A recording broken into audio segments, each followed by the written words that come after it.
Let's do some stained glass soldering today for the donation project.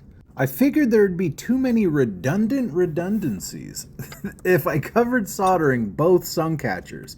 So, for the sake of efficiency, we'll just be covering the tulips for the next few days.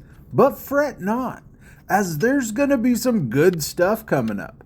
I haven't covered hobby cane in a few projects, so time to dust off that part of the skill tree and see if Papa Bear still got it.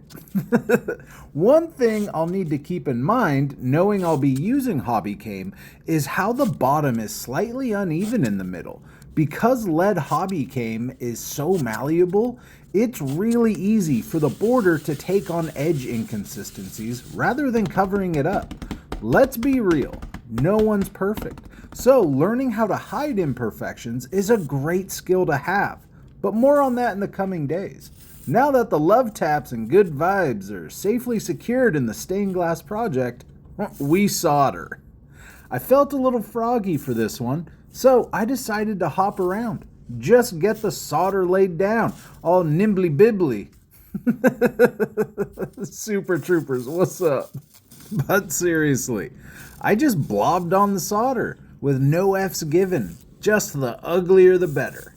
This way, once it's all on there, we can just go back through and focus on smoothing out the lines. Shout out to Kazian for this important question, because I had the exact same question when I started soldering. Do you hover? Do you drag the iron on the glass?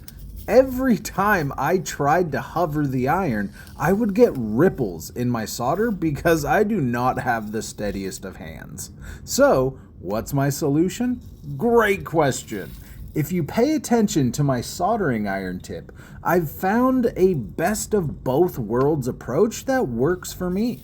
I hold the iron at a canted angle, so the right side of the tip is dragging on the glass, while the left side of the tip is hovering over the line.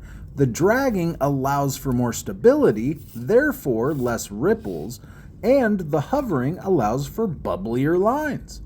But what have you found that works best for you?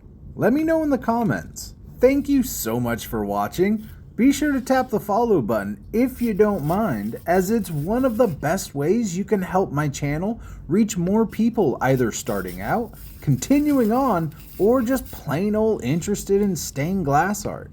There's definitely a test in the coming days because we need to find out if semichrome helps with copper patina application. So stay tuned.